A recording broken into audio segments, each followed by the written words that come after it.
boy, boy,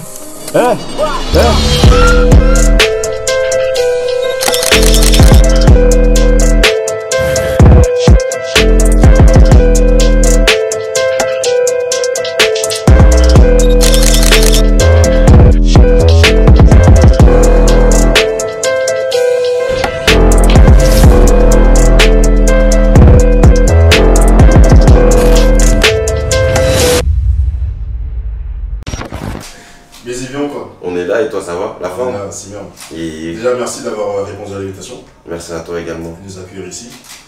Est-ce que tu peux juste te présenter en rapide pour ceux et celles qui vont apprendre à te connaître s'il te plaît? Ok, moi c'est Mizi, nom de danseur. Yes. Et après quand je compose, je joue un autre blaze, Cois Beat. Et après je danse, je compose. J'ai également du mannequinat. Il y a certains métiers, c'est une passion, parce que de base pour moi c'est des passions qui ont commencé plus tôt que certaines. Donc ça fait que j'ai eu le temps de bien gérer cela en fait. Là-dedans ça a commencé dans une cuisine. Ok. Dans une cuisine avec mon grand frère, Pierre Manuel, Yaland. Et ce qui s'est passé, c'est qu'il dansait je crois sur du Michael Jackson. Sur du Michael Jackson et j'ai suivi. Et après, il y a l'électro qui est venu à la suite. Il a suivi l'électro, j'ai suivi. Après, même déjà depuis tout petit, je dansais, tu vois. Quand ma mère me ramenait à l'église, je dansais déjà, tu vois. Pendant la messe? Voilà. Non, on essayait de rester concentré dans le comportement quand même. Ouais. Et puis voilà, après, mon père aussi, il écoute pas mal de musique. Que ce soit du blues, que ce soit de la jazz. Il écoute du Jotex, Temptation. Tu vois, il écoute pas mal de musique comme ça. Même des musiques de chez nous, que ce soit on peut aller de Fali Poupa à Werason, à Kofi. Et c'est ça qui m'a donné cette, on va dire, cette diversité musicale, tu vois, si je peux dire. Et après, parce qu'on parlait de la danse, tu vois, de base. Ouais. C'est avec la danse, c'est commencé comme c'est expliqué dans une cuisine et tout. Après, j'ai bien utilisé ce terme-là, entre guillemets, à partir, je veux dire, de 11-12 ans. Mon frère, il m'a un peu jeté à Paris, tu vois. Genre, moi, j'étais à la découverte de Paname, tu vois. J'ai vu ça de façon positive, je pense qu'il m'a guidé, tu vois. Il était avec moi, il m'a épaulé et tout. Et encore aujourd'hui, il m'épaule, tu vois. Et le fait qu'il m'a mis comme ça en mode, vas-y, on fait ça, tac, tac, on va là-bas, tout. Puis on connaît pas, Merlich, on y va, t'as capté. Hop, il y a une battle, vas-y, tout, danse. Moi, je suis là, t'as capté quand t'es petit, tu veux pas savoir c'est quoi le projet, tu danses direct. Ouais, c'est un kiff quoi. Ouais, et j'essaie de le garder encore, tu vois, aujourd'hui, tu vois. Par exemple, tu vois, l'interview qu'on fait, tu vois, aujourd'hui, c'est dit, viens, on se pète, on le fait, tu vois. Ouais, carrément. C'est dans ce que je le fais en mode instinctif. De façon instinctive, tu vois. En 2015, ce qui s'est passé, c'est que, encore lui, je ne me demande pas pourquoi, il a voulu créer un événement, mon frère, mon grand frère, je peux préciser. Et c'était genre, moi, pour ma part, c'était la première fois que je voyais ça en France, en tout cas. Une battle de danse dans une boîte de luxe. J'avais jamais vu ça. Et il avait invité certaines personnalités, tu vois, de certains danseurs. Larry et Laurent. Il avait invité aussi Diablo, d'ailleurs dédicace à eux tous. Il avait invité des danseurs de Nice. Il avait invité pas mal de gens. Et j'étais au courant du projet. Okay. J'ai pris mon ordinateur, comme tous les petits peuvent sur leur ordinateur. Et tu vois, pendant, je sais pas, certaines personnes qui jouaient à mini-clip. Bah, je sais pas, moi j'aimais bien télécharger. D'ailleurs, ce qui est pas trop autorisé. Voilà. Donc j'avais téléchargé FL Studio, mais la démo, pas craqué, attention. J'avais téléchargé ça. Et je me suis dit, c'est quoi et tout. Je cliquais sur les trucs et tout, je voyais, ça me sortait des figurines japonaises qui dansaient et tout. Je savais pas c'était quoi. Après, j'ai commencé à appuyer un peu sur les boutons et tout. J'ai vu que ça sortait de la musique et tout. J'ai dit, ah ouais, c'est le fait. Après, je me suis mis dedans dans ce logiciel-là. Et juste avant l'événement, mon frère il était un peu au courant que je fais ça. Il m'a dit, vas-y, fais-moi un son et tout, pour l'événement et tout, pour un danseur, je pourrais le proposer. Donc ce que j'ai fait, j'ai pris le son de Kanye West, Merci. It is a weeping in the morning and a natural thief. It is a weeping in the morning and a natural thief. It is a when it comes to the mic sound with the champion sound. Okay. Mais j'avais fait un remix dessus. Un remix en mode, on va dire entre guillemets pour danser dessus, mais un remix trap, tu vois. Ce qu'ils appellent trap, dans le dire même EDM trap, c'est-à-dire trap festival. Je veux dire, c'est pas de la trap d'Atlanta, tu vois ce que je veux dire. C'est un remix en mode comme Diplo peut faire, comme Flo Stradermus peut faire, comme plein de beatmakers et producteurs. Et j'ai fait ça et il s'avère qu'il a proposé ça à Diablo. Il a kiffé, il a dansé dessus. Et c'était lourd de fou. Le résultat il est oufissime. C'était génial.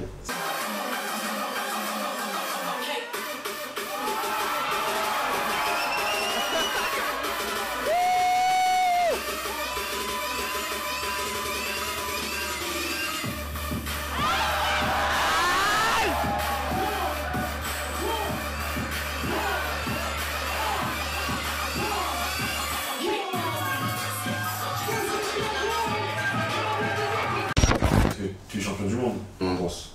Ouais, avec mon groupe quand même. Champion du monde avec mon groupe quand même. Avec ton groupe, oui. Toujours avec la MIF. Eric Micro d'ailleurs. Je suis avec eux. C'est la MIF. Après, je suis avec mon crew familial, t'as vu. Je fais pas un crew, c'est ma famille. J'ai mon frère, mais dans ce avec qui je serai, il m'entend bien. Pour moi, c'est un crew. Un crew sans nom. Mais j'adore ce crew, franchement. On n'a pas créé quelque chose, mais ça se passe super bien. Ouais. Donc voilà. L'un de mes premiers shows, c'était dans ma ville. Okay. Et c'était un spectacle de fin d'année de danse. Et j'ai fait un show. Et c'était l'un des seuls shows où il y avait ma soeur, mon grand frère. Enfin, il y a entre guillemets plein de gens que je connais déjà. Et j'avais dansé sur Missy Elliott. C'était Work It. Je me rappelle du son. Et c'était lourd de fou. Franchement, même quand je regarde la vidéo, je suis en mode il est grave chaud. C'est l'une des seules vidéos quand je suis petit, je regarde, je dis c'est super chaud le petit en fait. Tu vois. Et c'est toi? Ouais, c'est moi. Et je suis archi fier. Du coup, avec ton groupe, ça fait combien de temps que vous lancez? Avec Rick Micro? Ouais. J'ai entré Rick Micro c'était en 2019, je crois. Et on a gagné le championnat du monde.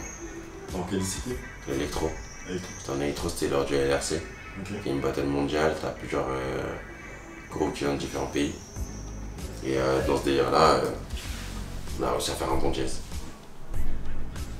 Du coup, avec le Covid, comment c'était tes activités? T'as été très productif? Bah moi le Covid en vrai, j'ai grave pas senti moi le Covid. Là je le ressens, là à la fin, avec le couvre-feu, ce couvre-feu qui me fait sentir le Covid.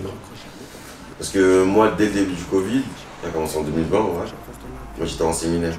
Okay. J'étais en séminaire avec des artistes et tout. C'est là-bas que j'ai réalisé Madame justement. Okay. Désolé. Exactement, sur son projet Survie. Et j'ai produit aussi une autre composition et tout. Bref, ça s'est passé là-bas et tout et ça a toujours continué en fait. Enfin, en fait, je suis toujours resté dans une sorte de leitmotiv à jamais m'arrêter. Je me suis dit, mais c'est cool, il y a le Covid, mais il y a déjà eu la grippe, il y a déjà eu la vache folle, enfin, j'ai pas arrêté de travailler, tu vois ce que je veux dire. Donc pourquoi on va arrêter de travailler maintenant, tu vois. C'est plus pour les personnes, justement, je te dis, qui travaillent dans la société même. Parce que ça veut dire que s'il y a le Covid, bah, leur poste il s'arrête. Et ils ont peut-être pas envisagé autre chose, une alternative, mais par exemple pour des personnes justement qui travaillent hors la société, si je peux dire ça, bah ils font peindre, mais peut-être en même temps ils aiment bien la menuiserie, donc on fait de la menuiserie, tu vois ce que je veux dire. Ils ont pas mal d'alternatives, donc je pense que c'est plus simple pour ces personnes-là. Un son, un prod que je puisse faire, bah Madame quand même je suis fier quand même, parce que en fait c'est pas forcément un délire que je fais beaucoup, tu vois ce que je veux dire, les trucs doux et tout, c'est très récemment que je fais ça. De base moi je suis en mode banger. Comme je dis à beaucoup de gens quand me demandent quand t'as fait la prod, pourquoi?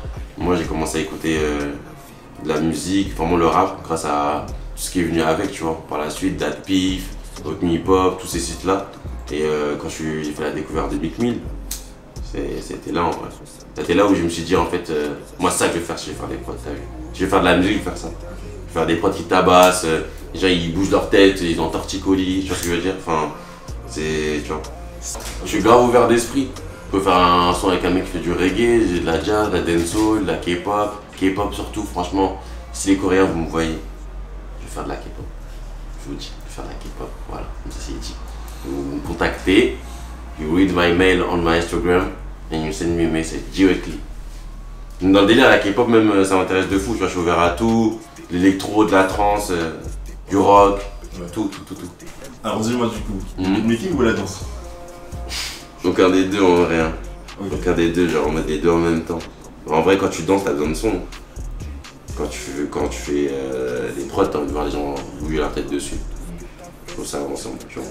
Donc pour moi, ça va grave ensemble. Après, peut-être un jour, avec l'âge, peut-être j'arrêterai la danse. Mais je pense pas du tout. Il y a des gens, ils ont 50 ans, 40 ans, ils dansent encore, tu vois. Donc tout c'est une question de morphologie, de comment tu te sens avec ton corps. Si tu te sens bien avec ton corps, si tu es à l'aise avec toi-même, que ce soit mental ou physiquement, tu vois ce que je veux dire. Donc pour l'instant, je fais les deux. Peut-être 3, peut-être 4, je sais pas, genre je fais, tu vois, je suis beaucoup dans ça aussi, je fais. Okay. T'as vu, genre je peux parler mais je préfère faire. Mannequinat, en vrai, on m'a dit t'es grand, on m'a dit fais du mannequinat, je trouve ça pas ouf du tout, genre, tu vois ce que je veux dire. Dans le délire au sens que c'est pas un talent, si tu fais pas quelque chose, tu marches, tu prends des photos, c'est lourd. Mais moi ce que je kiffe en vrai, c'est pour les gens qui sont derrière, tu vois, le background qui est derrière, le make-up, le caméraman, chacun qui va rajouter des SFX, tout ça, ben, c'est ça qui est lourd, c'est ce monde-là qui est lourd en fait tout autour. Mais en soi, la personne de mannequin, en vrai, prenez tout le monde en vrai. Okay. Tu vois ce que je veux dire, enfin, même les photos peut-être elles sortiraient mieux, enfin, la nouvelle génération elle serait peut-être moins influencée par des photos plus retouchées, tu vois.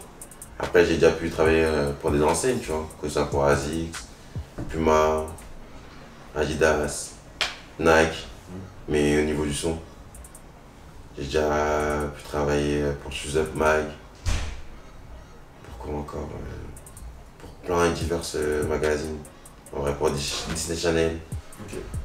Tu vois, genre, mais ça j'étais tout petit, genre, pour plein de trucs, j'ai fait en fait plein de trucs, tu vois, France O, j'ai déjà travaillé avec eux, avec une compagnie sud-africaine, dans la danse.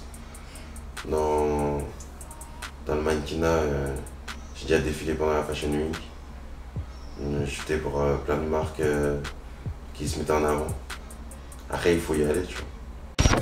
Du coup, j'ai vu que tu es sur un projet là. Moi, je comprends pas parce qu'il est sorti en septembre, puis en mai. Qu'est-ce qui se passe? Bah, c'est que tu sais, il y a le projet que tu veux faire. Il y a la paperasse qui suit ensuite, tu vois. En vrai de vrai, je suis grave beginner dedans, tu vois. Mais quand je me lance dans quelque chose, je le ferai à fond. Donc même s'il peut y avoir des... Comment dire? Des obstacles, bah je les comprends, tu vois. Mais ça va bientôt arriver, je sais pas. Il n'y a que Dieu qui sait la date. Mais peut-être ça va arriver demain, je sais même pas en vrai. Demain, carrément? Il y a que Dieu qui sait. Dieu sait la date en tout cas. Okay. Donc quand ça va arriver, ça va arriver. En fait, le délire, tu vois, du projet, c'est... De la cover, c'est moi, devant un bâtiment. Il y a écrit un 8-7, ça compte chez moi. Dans mon quartier, j'ai grandi, de près. Et il y a deux de mes potes qui sont à côté. La cover, elle reprend ça en fait. Okay. Donc en vrai, c'est un mec qui va dans un bâtiment, qui va prendre, je sais pas, comme tu vas aller dans une épicerie, prendre un truc. Sauf que lui va prendre de la musique, t'as capté. Okay. Il va prendre différentes musiques, il y a des musiques qu'il va peut-être plus aimer que d'autres, il y a des petites musiques qu'il va découvrir s'il va être dans un monde. Le but c'est de faire voyager les gens, tu vois. Les gens n'ont pas pu eu le temps de voyager à cause du Covid et tout. Bon, enfin, on va les faire voyager musicalement, tu vois. Dans le délire, donc c'est comme ça que voit la chose. Et est-ce que tu peux nous parler du titre de ton projet? Le titre de mon projet c'est September, tu vois. Je suis né en septembre, le 22. Chaque année, tu vois, chez moi on faisait pas trop mon anniv. On n'avait pas trop le temps de ça, tu vois, fêter les anniv, tout ça. J'étais plus sur mon travail, tu vois. Travail, il y a de l'amour qui se passe, l'anniv, ça va arriver. Alors 27 ans, je suis en fait ton ami, je sais ce que j'ai. Donc en vrai, mais ça c'est un step de vie, tu vois. 5 ans, 10 ans, 15 ans, 20 ans. C'est un step, tu vois. Et donc ça c'est un nouveau step, tu vois, dans ma vie, tu vois. Le premier projet que j'avais sorti c'était 13-2B, tu vois, par rapport à une planète qui existe.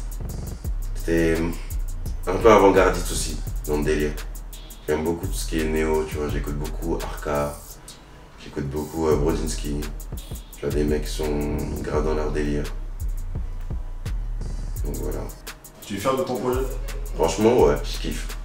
Après, j'espère que les spectateurs vont bien aimer, t'as vu. J'ai fait un projet avant, c'était en 2017. On avait eu, si je dis pas de bêtises, 40 000 écoutes en SoundCloud. C'était à l'époque quand XXXTentacion est sorti sur SoundCloud, il y avait la wave de SoundCloud. Et ça a été bien pris, donc c'est ça qui m'a poussé même à faire un meilleur projet, tu vois, à me focaliser dessus, à bien le bâtir, à bien savoir quels sons je vais mettre, quel mood que je vais interpréter, quelles sensations je vais faire donner au spectateur. Donc voilà. Qu'est-ce qui t'a donné envie de faire justement ce projet? Ce qui m'a donné envie de faire ce projet-là, c'est se soutenir avec les personnes que je travaille, que ce soit dans la mode, que ce soit dans la danse, que ce soit dans la musique. Et c'est les incruster au max dedans. J'ai essayé tant que je pouvais, et en même temps aussi pour obtenir le résultat que je voulais aussi, tu vois. Et on va voir ce que ça a donné, mais moi c'est l'union fait la force, tu vois. Tu es dans le partage? Comme un Jedi. Ok, c'est carré. Bah, il y a déjà un clip qui est déjà sorti, Ok. qui est déjà sur les plateformes d'ailleurs. Il est disponible, VVS, Warriors, je peux le dire. Je me suis toujours dit que ma tête est passée crème. Je sers avant, c'est les bas que nous freinent. Pas permifié, j'ai chat, on était prêts. Si c'est des chauds, faudra payer les frais. Je vis serre des gavas qu'on les chemises à paga. Je lui qu'à des bravas, c'est lui qu'on va pas gave. Plus d'éther que mon papa pour la plata. Tous les coups sont permis, vas-y, va planter. Et ça, c'est un clip qui a été fait par LR Prod et Rec 118. D'ailleurs, force à VVS, il va envoyer du sale, mais je sais même pas si en France sont prêts. Parce que ça va être trop sale, ça va être crade, genre. Nous, on a bien utilisé des expressions crades chez nous. Parce que quand c'est pas sale, il y a ça, il y a noir, c'est crade. Ok. C'est-à-dire c'est trash. Ça va être réel. Après, il y a un son aussi avec un londonien qui est sorti, Yoshi.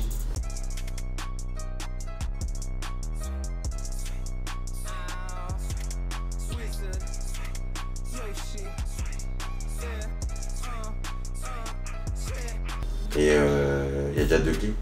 Après, il y a un autre clip qui est à venir. Après, on va s'arrêter là, tu vois. Faire une bonne fin, tu vois. Très bonne fin, bien finie. Tu vois, quand tu repars au restaurant, tu manges, il faut un dessert. Moi, pas trop dessert, tu vois. Moi, je mange direct, c'est bien. Mais je sais que les gens, ils aiment bien les desserts, tu vois. Un bon dessert, c'est magnifique. Ok, tu veux pas trop en faire en fait? Non, pas trop en faire. La vie, elle peut être courte comme longue, mais je fais ce qui me vient à l'esprit, ce qui me semble carré maintenant, tu vois. Moi, je suis très spontané. Je pense au futur, je pense au passé, mais l'instant présent, il faut faire quelque chose. Tu vois, faut pas dormir dessus. Et pour la suite, du coup, c'est comment? Et pour la suite, il y aura un volume 2. Ok. C'est sûr. Il annonce qu'il y aura un volume 2. Je sais pas quand il va sortir. J'avoue, j'ai envie de prendre le temps de sortir, de bien le peaufiner et tout, parce que ça va être un délire. Ça va pas être le même délire que le premier. Dans le sens, il sera plus avant-gardiste le deuxième encore. Tu vois. Ok. Donc, je m'attends vraiment pas d'avoir une meilleure répercussion. Tu vois ce que je veux dire sur le deuxième? Parce que ça va être WRC, si je peux le dire, tu vois. Ok. Comme quand il dit Rof dans ma WRC, tu vois. Et même le volume 1, du coup, est-ce que ça va être quel style de musique dans laquelle on va s'attendre? Ça va être quoi? Ça va être de la trap, ça va être de la drill, ça va être de la musique mélancolique, ça va être... Qu'est-ce qu'il y aura dedans en fait? Bah, si les gens ils écoutent Jul, ça va être un mashup comme Jul, hein. Ok. Ouais. Ça va être dans le délire. Un mashup de plusieurs fusions, de la mélancolie avec du bonheur et tout. Mais pas comme Jul. C'est un step pour tout le monde en fait dans ce projet, tu vois. Que ce soit pour les artistes, que ce soit pour moi, que ce soit pour les caméramans, que ce soit pour toutes les personnes qui apportent dans ce projet. Ils sont tous dedans, tu vois.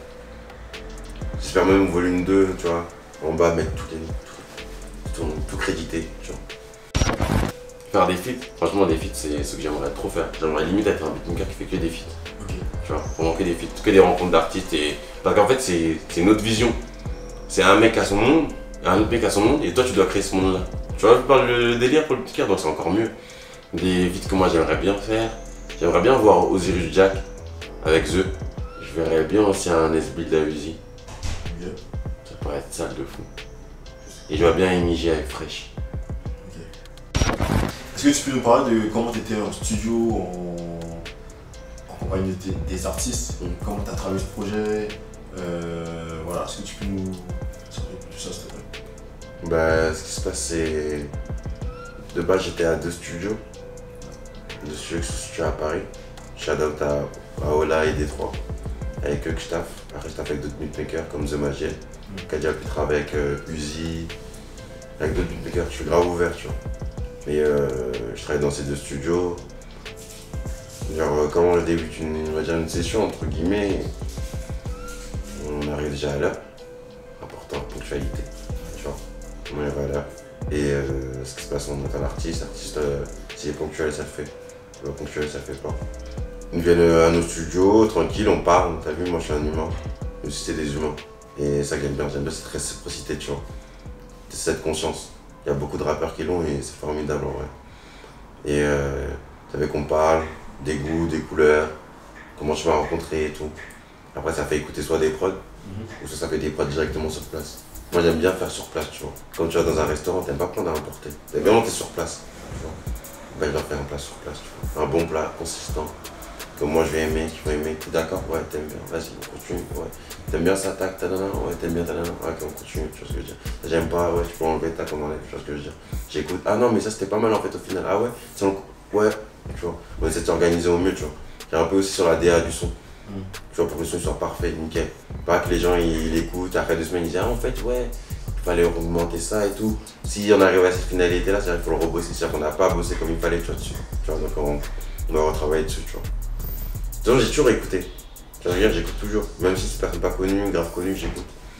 Franchement ça m'arrive rarement qu'une personne arrive au studio, j'ai pas écouté ce qu'il fait, tu vois. Très rarement. Même une personne que j'ai rencontrée comme ça, juste d'aller au studio, où on se rencontre au studio, j'ai déjà écouté un peu ce qu'il fait, tu vois, un minimum, c'est du respect, tu vois. J'écoutais la personne, ce qu'elle a fait et tout, j'écoutais un peu son délire, son mood, comme j'ai dit, humain, son esprit et tout, son aura, on s'écoute, on se comprend, tout ça et tout. Et après on démarre une session, j'essaie de... Il y a toujours une idée qui m'arrive, moi ça fuse direct dans ma tête. Okay. Je pense par le fait que je danse, que ma captation au niveau de la rythmique, elle est plus fluide. J'arrive à capter, je sais comment caler un son. Avant de faire des prods, j'avais déjà le tempo, tu vois. Okay. Les mesures, tout ça et tout, je savais déjà, tu vois. Donc ça m'a simplifié. Et ouais, j'ai déjà une idée. Par exemple, si une personne elle me fait écouter un son, je sais pas, plus pop, je vais avoir une idée de le remixer un peu de ma manière, tu vois. Faire une bonne sauce gombo, tu vois. Okay. Genre qu'elle mange bien, tout ça et tout. On essaie de faire ça correctement. C'est important, tu vois. Et c'est comme ça, c'est toujours, ça se passe, hein. Ça se passe toujours avec moi, normalement, tu vois. C'est comme quand tu vas au grec, de ton quartier que t'as déjà mangé, tu ramènes tes potes, t'inquiète. J'ai juste t'inquiète, viens manger. Vas-y. T'as capté. Est-ce que t'as un dernier mot à rajouter? Aimez vos proches, hein. Aimez vos proches, c'est le mot que j'ai à rajouter. Donner du plaisir. Recevoir du plaisir aussi, c'est important. Prendre soin de soi. Prendre le temps, travailler au bon moment, l'organisation. C'est des mots carrément que j'ai pour les gens, tu vois. Plein d'amour, plein de kiss, tout ça. Que du love. Peut-être un beurre, ça va arriver, je sais pas quand, mais...